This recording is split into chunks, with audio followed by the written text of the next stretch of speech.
सभी को नमस्कार। आशा करता हूँ आप लोग अपने घर में ठीक ठाक होंगे और लगातार पढ़ाई कर रहे होंगे।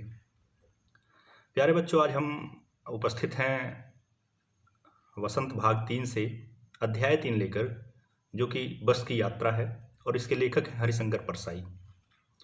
पाठ शुरू करने से पहले आइए हम हरिशंकर परसाई जी के बारे में थोड़ी सी जानकारी प्राप्त करते हैं। तत्पश्चात हम बस की यात्रा पढ़ेंगे। हरिशंकर परसाई का जन्म सन 1922 ईस्वी में मध्य प्रदेश के होशंगाबाद जिले के जमनिया नामक गांव में हुआ था। गांव से ही प्रारंभिक शिक्षा प्राप्त करने के बाद वे नागपुर चले गए। नागपुर विश्वविद्यालय में उन्होंने एमए हिंदी की परीक्षा उत्तीर्ण की। कुछ दिनों तक उन्होंने अध्यापन कार्य किया, अध्यापक रहे। इसके बाद उन्होंने स्वतंत्र लेखन आरंभ किया, अर्थात बिना किसी कार्य को करते हुए सिर्फ लिखने का काम शुरू किया। उन्होंने जबलपुर से साहित्यिक पत्रिका वसुधा का प्रकाशन किया, परंतु घाटा होने पर उसे बंद कर देना पड़ा। उन्होंने विषम परिस्थितियों में कभी हार नहीं मानी, अर्थात चाहे वो आर्थिक हो चाहे सामाजिक हो, जब भी कठिनाई आई उन्होंने हार नहीं मानी। सन 1995 में उनका निधन हो गया। प्रमुख रचनाओं की अगर हम बात करें तो हरिशंकर परसाई ने अत्यधिक मात्रा में रचना कार्य किया है। बहुत सारी रचनाएं लिखी हैं। कहानी संग्रह में उन्होंने लिखा है हंसते हैं रोते हैं, जैसे उनके दिन फिरे। उपन्यास में उन्होंने लिखा है रानी नागफनी की कहानी और तट की खोज। निबंध संग्रह में उन्होंने लिखा है तब की बात और थी, भूत के पांव पीछे, बेईमानी की परत, पगडंडियों का जमाना, शिकायत मुझे भी है और सदाचार का ताबीज। और सबसे आखिर में उनकी रचना अंत में है। व्यंग्य संग्रह में वैष्णव की फिसलन, तिरछी रेखाएं, ठिठुरता हुआ गणतंत्र, विकलांग श्रद्धा का दौर, ये उनकी व्यंग्य रचनाएं हैं, संग्रह हैं।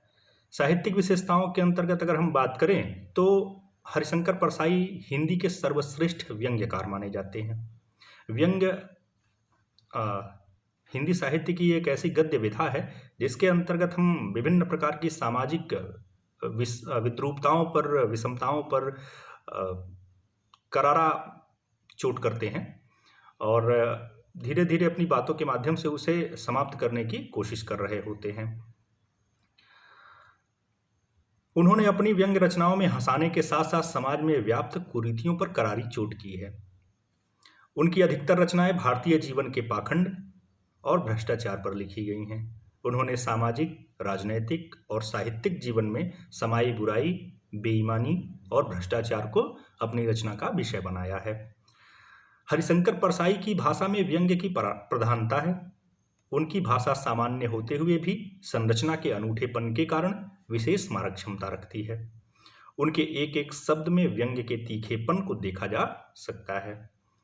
लोक प्रचलित हिंदी के साथ साथ उर्दू और अंग्रेजी के शब्दों का भी उन्होंने खुलकर प्रयोग किया।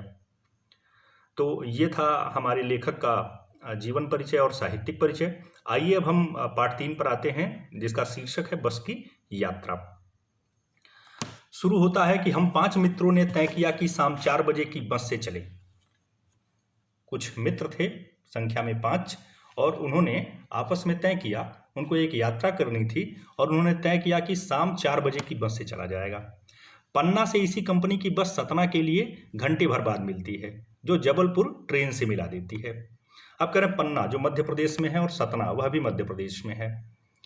तो कहते हैं कि सतना से इसी कंपनी, कोई बस की कंपनी थी, जैसे बस कंपनी वाले अपनी कंपनियों की बस चलाते हैं प्राइवेट, तो उसी कंपनी की बस सतना से पन्ना के लिए 1 घंटे बाद मिलती है, पन्ना से सतना के लिए घंटे भर बाद मिलती है, और जो जबलपुर में ट्रेन से मिला देती है। अर्थात इस बस से यात्रा करने के बाद फिर हमें ट्रेन मिल जाएगी और हमारा जो गंतव्य होगा हम वहाँ पहुँच जाएंगे, सुबह घर पहुँच जाएंगे।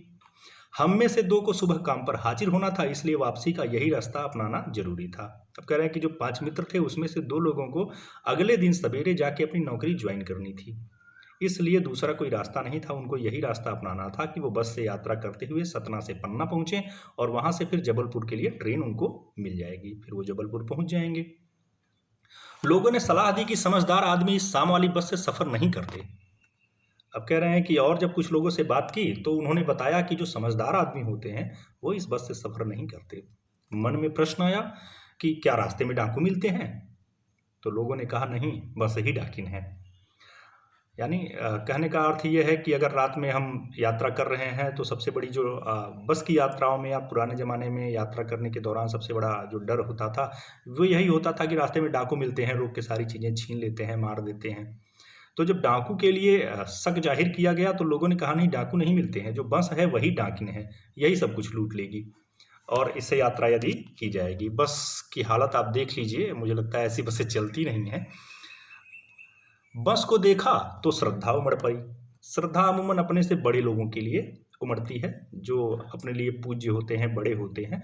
हमारे मन में उनके लिए जो आदर का भाव होता है वह श्रद्धा कहलाता है। अब बस को देखा तो श्रद्धा उमड़ पड़ी, चूंकि वह भी बहुत बड़ी थी। बहुत बड़ी का अर्थात उसकी उम्र बहुत ज़्यादा थी, बहुत पुरानी हो चुकी थी, खूब वयोवृद्ध थी, आयु में एकदम वृद्ध। वय माने आयु होता है, तो वयोवृद्ध थी, सदियों के अनुभव के निशान लिए हुए थी।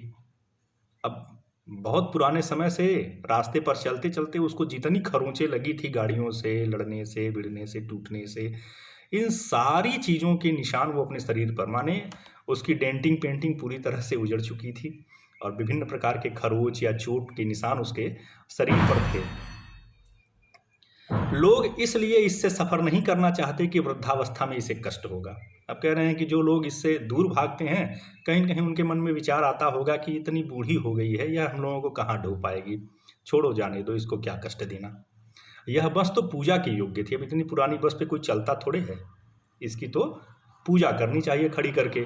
उस पर सवार कैसे हुआ जा सकता है? अब जो पूजा के योग्य बस हो, इतनी पुरानी हो गई हो, जो चलने फिरने लायक ना हो, हमारे लिए श्रद्धेय हो गई हो, बूढ़ी हो गई हो, उस पर सवार कैसे हुआ जा सकता है? उस पर चला कैसे जा सकता है? बस कंपनी के एक हिस्सेदार भी उसी बस से जा रहे थे। अब जिस कंपनी की बस थी उस कंपनी के एक हिस्सेदार थे, अर्थात उसमें कई लोग थे, तो उसमें से एक हिस्सेदार उसी बस से जा रहे थे लेखक महोदय के साथ ही। हमने उनसे पूछा, यह बस चलती भी है? वह बोले, चलती क्यों नहीं है जी, अभी चलेगी। तो बस की हालत देख करके लेखक के मन में कहीं कहीं सवाल था कि पता नहीं ये चल पाएगी कि नहीं चल पाएगी। तो मालिक जो थे वहाँ पर, उनसे उन्होंने पूछा कि क्या ये चलती भी है? वह बोले, चलती नहीं है क्यों जी, अभी चलेगी, माने यह चलेगी और चलती है। हमने कहा वही तो हम भी देखना चाहते हैं, माने देखते हैं कि ये चल पाएगी कि नहीं, अपने आप चलती है? यह फिर अगला प्रश्न पूछा लेखक ने उनसे, ये अपने आप चलती है? जी हाँ, और कैसे चलेगी? तो मालिक ने उत्तर दिया, हाँ हाँ, अपने आप ही चलती है, और कैसे चलेगी। गजब हो गया, ऐसी बस अपने आप चलती है? तो आश्चर्य की सीमा नहीं रही लेखक की कि इतनी पुरानी बस अपने आप भी चल सकती है। अमूमन उस तरह की बसें नहीं चलती थीं, इसलिए लेखक को इतना सारा आश्चर्य हो रहा है। हम आगा पीछा करने लगे। आगा पीछा करने लगे का अर्थ है कि हम जाएं कि ना जाएं, जाएं कि ना जाएं। मन दुविधा में फंस गया। डॉक्टर मित्र ने कहा, डरो मत, चलो, बस अनुभवी है। अब इनके मित्रों में, उन 5 मित्रों में एक डॉक्टर साहब थे, तो उन्होंने कहा, चलो, डरो मत, बस बड़ी अनुभवी है,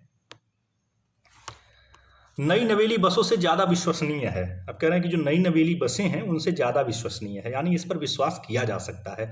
क्यों विश्वास किया जा सकता है? कि यह अनुभवी है, बहुत दिनों तक सड़कों पर चली है, इसको सारा अनुभव है, कैसे चलना है, कहाँ रुकना है, कहाँ धीमे होना है, ये सारे अनुभव इसको ज़्यादा हैं। नई नवेली बसें होती हैं, वो भागती चली जाती हैं, कहाँ हचका लग रहा है, कहाँ और कुछ हो रहा है, ये वो ध्यान नहीं देती। लेकिन जो पुरानी बस है वह रास्ते के हर गड्ढे का पूरा सम्मान करती है, वहाँ पर रुकती है, धीरे से क्रॉस करती है और आगे बढ़ती है। तो उन्होंने यह दलील दी कि नई नवेली बसों से ज़्यादा विश्वसनीय है और क्या करेगी, हमें बेटों की तरह प्यार से गोद में लेकर चलेगी। जिस तरह बूढ़ी माताएं या दादी नानी हमें अपनी गोद में खूब प्यार से रखती हैं, ठीक उसी प्रकार से उन्होंने बस की तुलना कराई कि जैसे दादी नानी सबको अपनी गोद में खूब प्यार से खिलाती हैं, ऐसे ही ये हमें भी अपनी गोद में रख कर ले चलेगी। हम बैठ गए। जो छोड़ने आए थे वे इस तरह से देख रहे थे जैसे अंतिम विदा दे रहे हों। यूँ लग रहा था कि हम लोग जबलपुर नहीं जा रहे हैं, स्वर्ग लोग जा रहे हैं। तो वह अंतिम विदाई देने लगे। उनकी आंखें कह रही थी, आना जाना तो लगा ही रहता है, जो आएगा सो जाएगा, राजा रंग फकीर। अब उनकी आंखों को देखने से ऐसा लग रहा था कि मन में उनके यही बात चल रही है कि चलिए अब अंतिम विदाई का समय हो गया है, अब निकलिए परम रास्ते पर, क्योंकि जो आया है वो जाएगा। तो हो सकता है यही माध्यम हो। तो कह रहे हैं कि आदमी को कूच करने के लिए एक निमित्त चाहिए। अब कह रहे हैं कि ईश्वर को प्राप्त करने के लिए, मृत्यु प्राप्त करने के लिए मनुष्य को एक निमित्त चाहिए, एक कारण चाहिए, और हो सकता है यही आपका कारण हो। उनकी विदाई के दौरान उनकी आंखें देखने से हमें ऐसा प्रतीत हो रहा था। इंजन सचमुच स्टार्ट हो गया, ऐसा जैसे सारी बस ही इंजन है और हम इंजन के भीतर बैठे हुए हैं। अब कह रहे हैं कि अब इंजन स्टार्ट हुआ। स्टार्ट होने के बाद ऐसा लगा कि जैसे पूरी बस ही इंजन है और हम इंजन के अंदर जाके बैठे हुए हैं। बस में बस का शरीर नहीं था, यूं लग रहा था कि सारी बस ही इंजन हो गई है, क्योंकि इंजन शुरू होने के बाद जो गड़गड़ाहट की आवाज़ थी वह इतनी ज़्यादा हुई कि यूं लगता था कि सबके कानों के ऊपर ही वो इंजन की आवाज़ आ रही है और वो इंजन के अंदर ही जाके बैठ गए हैं। कांच बहुत कम बचे थे, बस की खिड़कियों पर जो कांच थे वो बहुत कम थे, और जो बचे थे उनसे लेखक महोदय को बचना था, इन मित्रों को बचना था कि कहीं वो टूट करके ऊपर ना गिर जाए, कट ना जाए। हम फौरन खिड़की से दूर सरक गए। तो इन्होंने डर के मारे खिड़की से थोड़ी सी दूरी बनाई ली ताकि कांच से कोई नुकसान ना होने पाए। इंजन चल रहा था, हमें लग रहा था कि हमारी सीट के नीचे इंजन है। बस की खड़खड़ाहट, गड़गड़ाहट जो थी और इंजन की आवाज़ के साथ इतनी ज़्यादा आवाज़ हो रही थी जैसे लग रहा था कि इंजन जो है इनकी सीट के नीचे ही है। क्योंकि वह था तो शुरू में बस के ड्राइवर के नीचे, पर उसकी आवाज़ और पूरे बस की उसके साथ आवाज़ जो थी वह यह महसूस करा रही थी कि कहीं न कहीं लेखक महोदय इंजन के ऊपर ही बैठे हुए हैं। बस सचमुच चल पड़ी और हमें लगा कि यह गांधी जी के असहयोग और सविनय अवज्ञा आंदोलन के वक्त अवश्य जवान रही होगी। उसे ट्रेनिंग मिल चुकी थी। अब कह रहे हैं कि बस सचमुच चल पड़ी, बस धीरे धीरे चलने लगी और हमें लगा कि यह गांधी जी के असहयोग और सविनय अवज्ञा आंदोलन के वक्त अवश्य जवान रही होगी। अब ये पुरानी बातों में चले गए कि हो सकता है यह जो बस है वह असहयोग आंदोलन और सविनय अवज्ञा आंदोलन, ये दो आंदोलन गांधी जी द्वारा चलाए गए थे। पहले में था कि जो भारतीय हैं वो अंग्रेजों का किसी भी प्रकार से कोई सहयोग नहीं करेंगे, उनके काम में उनकी कोई सहायता नहीं करेंगे, और दूसरा है सविनय अवज्ञा, माने उनके द्वारा दिए गए कोई आदेश नहीं मानेंगे। तो कह रहे हैं कि जो बस है वह हिस्सेदार रही थी गांधी जी के सविनय अवज्ञा और असहयोग आंदोलन की, इसलिए उसको इस बात की ट्रेनिंग मिल गई थी। अब वो क्या कर रही थी, हर हिस्सा दूसरे का असहयोग कर रहा था। जो बस में एक दूसरे से जुड़े हुए लोग थे, जो खिड़की थी, जो उसमें सीटें थी, इंजन था, ड्राइवर थे, तो जब बस चल रही थी तो हर हिस्सा जो है वो उसका एक दूसरे से सहयोग कर रहा था, कोई किसी के साथ नहीं था, एक साथ नहीं थे। कोई कहीं हिल रहा है, कहीं कहीं टूट के गिर रहा है, कहीं कुर्सी उलट जा रही है। पूरी बस सविनय अवज्ञा आंदोलन के दौर से गुजर रही थी और जो ड्राइवर उसको बस चलने के लिए आदेश दे रहा था, उसे जैसा चलाने की कोशिश कर रहा था, बस वैसा चल भी नहीं रही थी, तो वह उसके आदेश को नहीं मान रही थी। तो इसलिए यह बात कही गई है कि वह गांधी जी के असहयोग और सविनय अवज्ञा आंदोलनों में अवश्य जवान रही होगी। उसे ट्रेनिंग मिली थी कि वह किसी भी प्रकार से एक दूसरे का साथ नहीं देगा, उसकी हर चीज़ें एक दूसरे से अलग रहेंगी, कोई किसी के साथ नहीं चलेगा, और जो ड्राइवर उसको आदेशित करेगा जिस तरह से चलने के लिए, जिस तरह से चलाने की कोशिश करेगा, वह वैसा भी नहीं चलेगी। सीट का बॉडी से असहयोग चल रहा था। अब कह रहे हैं कि जो सीट बस के अंदर लगी थी उसका पूरी बस की बॉडी से असहयोग था, वो उसके साथ नहीं थी, कहीं इधर जा रही थी, कहीं उधर गिर रही थी, उखड़ी हुई थी। कभी लगता था कि सीट बॉडी को छोड़कर आगे निकल गई है, कभी लगता था कि सीट को छोड़कर बॉडी आगे भागी जा रही है, अर्थात जो सीट फिक्स होती है बॉडी के साथ वो ढीली थी। तो अमूमन जब बस तेज़ी से आगे बढ़ती थी तो सीट पीछे रह जाती थी, जब बस रुक जाती थी तो सीट आगे चली जाती थी। 8-10 मील चलने पर सारे भेदभाव मिट गए। अब कह रहे हैं कि जब 8-10 मील चले तो धीरे धीरे हम उसके साथ फेमिलियर हो गए कि चलो अब इसी तरह से हमें जाना है। यह समझ में नहीं आता था कि सीट पर हम बैठे हैं या सीट हम पर बैठी है। अब 8-10 किलोमीटर चले तो उनको लगा कि सीट से बेहतर तो नीचे बैठ जाना है, फर्श पर बैठ जाना है। अब उसके बाद इन्हें ये महसूस नहीं हो पा रहा था कि ये सीट के ऊपर बैठे हैं, सीट इनके ऊपर बैठी हुई है, किसी तरह से बस उस बस में बैठे हुए हैं। एकाएक बस रुक गई, अचानक बस रुक गई। पता चला कि पेट्रोल की टंकी में छेद हो गया है। एक नई परेशानी आ खड़ी हुई कि पेट्रोल की टंकी में ही छेद हो गया। ड्राइवर ने बाल्टी में पेट्रोल निकालकर उसे बगल में रखा और नली डालकर इंजन में भेजने लगा। अब ड्राइवर जो था वो थोड़ा सा चालाक था, उसने सारा पेट्रोल एक बाल्टी में निकाल लिया और अपने बगल में रख लिया और वहां से एक पाइप के द्वारा निकालकर सीधे इंजन में डालने लगा। अब मैं उम्मीद कर रहा था कि थोड़ी देर बाद बस कंपनी के हिस्सेदार इंजन को निकाल कर गोद में रख लेंगे और उसे नली से पेट्रोल पिलाएंगे, जैसे माँ बच्चे के मुंह में दूध की शीशी लगाती है। अब ये स्थिति देख करके लेखक का दिमाग खराब हो रहा था और वो एक तरह से आशा कर रहा था कि अब इतनी बुरी स्थिति आ गई है और उसको बाहर से पेट्रोल डालना पड़ रहा है, तो अभी कंपनी के जो मालिक हैं वो इंजन को भी निकाल लेंगे, अपनी गोद में बैठाएंगे, लो बेटा अब उसी नली से पेट्रोल पिलाएंगे जिस तरह से कोई माँ अपने बच्चे के मुंह में दूध की शीशी डालती है। बस की रफ्तार अब 15-20 मील हो गई। मुझे उसके किसी हिस्से पर भरोसा नहीं था। कह रहे 15-20 मील की स्पीड से, प्रति घंटा की स्पीड से बस चल रही है, लेकिन लेखक को उसके किसी हिस्से पर कोई भरोसा नहीं है। ब्रेक फेल हो सकता है, स्टीयरिंग टूट सकती है। प्रकृति के दृश्य लुभावने थे। दोनों तरफ हरे भरे पेड़ थे जिन पर पक्षी बैठे थे। अब रास्ते में दिखाई पड़ रहा है कि हरे भरे बगल में पेड़ हैं, उस पर पंछी बैठे हुए हैं। मैं हर पेड़ को अपना दुश्मन समझ रहा था। अब लेखक बस में बैठे बैठे जो भी पेड़ गुजरता था उसके मन में यही भावना आती थी कि यह मेरा दुश्मन है। क्यों दुश्मन है? जो भी पेड़ आता तो डर लगता कि बस इससे टकराएगी। हर बार चूंकि स्टीयरिंग भी काम नहीं कर रही थी, ब्रेक का भी कोई भरोसा नहीं था, तो उसको लगता था कहीं स्टीयरिंग फेल हो गई और जाके सीधे पेड़ से लड़ गई। तो हर जो पेड़ रास्ते में आगे आ रहा था, लेखक यही कल्पना कर रहा था कि ये मेरा दुश्मन है और बस इसी से टकरा जाएगी, हम लोग मारे जाएंगे। वह निकल जाता तो दूसरे पेड़ का इंतजार करता। झील दिखती तो सोचता कि बस इसमें बस गोता लगाएगी। अगर कोई सड़क के किनारे झील दिखाई पड़ गई, पानी का कोई स्रोत दिखाई पड़ गया, तो यूं लगता था कि जैसे बस जाके उसी में गोता लगाएगी, उसी में जाके नहाएगी, डूब जाएगी। एकाएक बस फिर रुकी। ड्राइवर ने तरह तरह की तरकीबें की पर वह नहीं चली। अब की बार फिर बस रुकी तो ड्राइवर ने बहुत सारा जुगाड़ लगाया, लेकिन बस नहीं चली। सविनय अवज्ञा आंदोलन शुरू हो गया। सविनय अवज्ञा माने जो ड्राइवर आदेश देगा बस नहीं मानेगी, वह उसे चलाने की कोशिश कर रहा है, वो एकदम तैयार नहीं है चलने को। कंपनी के हिस्सेदार कह रहे थे बस तो फर्स्ट क्लास है जी, यह तो इत्तेफाक की बात है। इसके बाद भी जो बस कंपनी के मालिक हैं वो कह रहे हैं कि बस एकदम फर्स्ट क्लास है, यह तो इत्तेफाक की बात है कि बंद पड़ गई। क्षीण चांदनी में वृक्षों की छाया के नीचे वह बस बड़ी दयनीय लग रही थी। अब कह रहे हैं कि क्षीण चांदनी, हल्की हल्की चांदनी थी और उसमें वृक्षों के नीचे वह बस बड़ी दयनीय लग रही थी। उसको देखने पर बड़ी दया आती थी उस पर कि कहाँ हम इसमें बैठ गए, ये तो बड़ी दयनीय है, इसके ऊपर तो सवार ही नहीं होना चाहिए। लगता जैसे कोई वृद्धा थक कर बैठ गई हो। उसे देखने पर यह लग रहा था कि जैसे कोई बूढ़ी महिला है, वो थक कर बैठ गई है। हमें ग्लानि हो रही थी कि इस बेचारी पर हम लदकर चले आ रहे हैं। अब इनको बुरा लगने लगा कि इतनी बूढ़ी बस पर ये लोग बैठ करके आ रहे हैं। अगर इसका प्राणांत हो गया तो इस बियाबान में ही इसकी अंत्येष्टि करनी पड़ेगी। अब कह रहे हैं कि अगर ये पूरी तरह से खराब हो गई तो इस बियाबान में, सुनसान में ही इसकी अंत्येष्टि, माने इसको जला देना पड़ेगा, फूंक देना पड़ेगा, इसका अंतिम कर्म करना पड़ेगा। हिस्सेदार साहब ने इंजन खोला और सुधारा और कुछ सुधारा। अब हिस्सेदार की बारी थी, उन्होंने इंजन को खोला और उसे कुछ सुधारा। बस आगे चली, उसकी चाल और कम हो गई। बस खैर चलने तो लगी पर उसकी चाल जो 15-20 मील थी अभी पहले, वो और कम हो गई।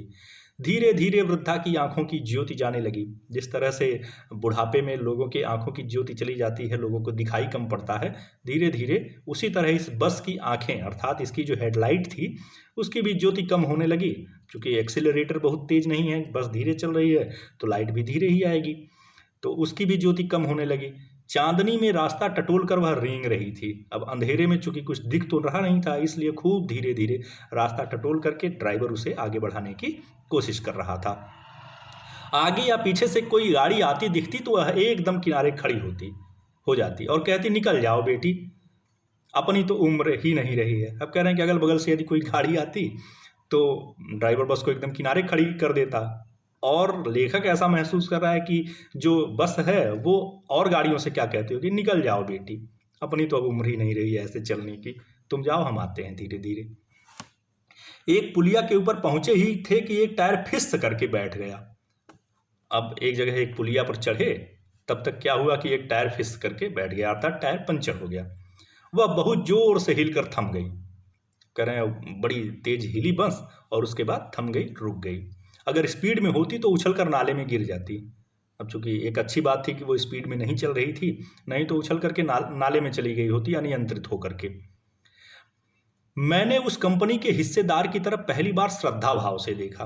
अब कह रहे हैं जो हिस्सेदार साहब थे उनके ऊपर बड़ी श्रद्धा उमड़ी। क्यों उमड़ी?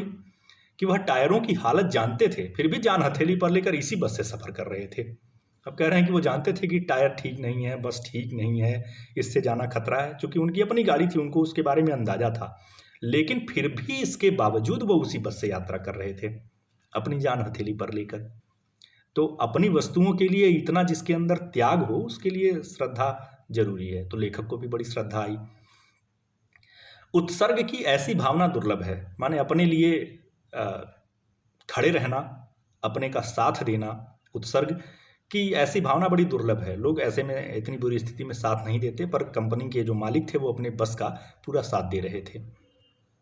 सोचा इस आदमी के साहस और बलिदान भावना का सही उपयोग नहीं हो रहा है। अब कह रहे हैं कि मैंने सोचा कि इस आदमी की जो साहस है और इसकी जो बलिदान भावना है, इसका सही उपयोग नहीं हो रहा है। इसे तो किसी क्रांतिकारी आंदोलन का नेता होना चाहिए था। अब कह रहे हैं इतना त्यागपूर्ण आदमी, इतना साहसी आदमी अगर किसी क्रांतिकारी आंदोलन का नेता होता तो बहुत अच्छी बात होती। खैर, ये अपनी सारी भावनाएं इस बस के साथ जोड़े हुए है। अगर बस नाले में गिर पड़ती और हम सब मर जाते तो देवता बाहें पसारे उसका इंतजार करते। कह रहे हैं कि यदि ऐसा होता कि बस गिर पड़ती, सारे मर जाते, तो जो देवता स्वर्ग में है वो बाह पसार कर इसका इंतजार करते कि आओ, तुमने अपनी बस का साथ नहीं छोड़ा, हम तुम्हें स्वर्ग ले जाएंगे। वो कहते कि वह महान आदमी जा रहा है जिसने एक टायर के लिए प्राण दे दिए, मर गया पर टायर नहीं बदला। और वो क्या कह रहे होते कि ये वही आदमी है जिसने एक टायर के लिए अपने प्राण दे दिए, मर गया पर वो टायर नहीं बदला। दूसरा घिसा हुआ टायर लगाकर फिर बस चली। अब स्टेपनी थी, वो भी घिसी हुई, उससे लगा करके जो बस थी वो फिर से चली। अब हमने वक्त पर पन्ना पहुंचने की उम्मीद छोड़ दी थी। पन्ना कभी भी पहुंचने की उम्मीद छोड़ दी थी। अब कह रहे हैं कि समय से पन्ना पहुंचना या कभी भी पन्ना पहुंच जाना, हमने इन सारी चीज़ों की उम्मीदें छोड़ दी। पन्ना क्या, कहीं भी कभी भी पहुंचने की उम्मीद छोड़ दी। अब कह रहे हैं कि फिर साथ में ये भी उम्मीद छोड़ी कि अब हम इस बस से कहीं भी कभी भी नहीं पहुंच पाएंगे, यहीं रह जाएंगे। लगता था जिंदगी इसी बस में गुजारनी है, और बस में चलते हुए महसूस हो रहा था कि अब सारी ज़िंदगी इसी बस में कट जाएगी, हम लोग इससे कहीं पहुंच नहीं पाएंगे, और इससे सीधे उस लोक में प्रयाण कर जाना है, और सारी ज़िंदगी इसी बस में बिताकर यहीं से फिर सीधे उस लोक में कूच कर जाना है, स्वर्गवास हो जाएगा हमारा। इस पृथ्वी पर उसकी कोई मंजिल नहीं है। वो जिस तरह से चल रही थी, ऐसा लग रहा था कि वो इस धरती पर किसी मंजिल पर पहुंचेगी ही नहीं। हमारी बेताबी, तनाव खत्म हो गया। अब जब दिल में ये बात आ गई कि हमें पहुंचना तो है नहीं, तो जो बेताबी थी, जो टेंशन थी, तनाव था, वो धीरे धीरे समाप्त हो गया। हम बड़े इत्मीनान से घर की तरह बैठ गए। ऐसा लगा जैसे हम अपने घर के कमरे में बैठे हों, चुपचाप बड़े इत्मीनान से बैठ गए। चिंता जाती रही, धीरे धीरे सारी चिंताएं जो हैं वो समाप्त होती रही। हंसी मजाक चालू हो गया और हमने आपस में हंसी मजाक शुरू कर दिया। तो यह था पाठ जो लिखा गया है हरिशंकर परसाई के द्वारा। आशा करता हूँ आप लोगों को मजा आया होगा। नीचे प्रश्न हैं, उन प्रश्नों को देखिए, हल करने की कोशिश कीजिए। यदि आपको लगे कि इसमें मेरी कोई ज़रूरत है तो आप मुझे व्हाट्सएप और सीधे फ़ोन कर सकते हैं।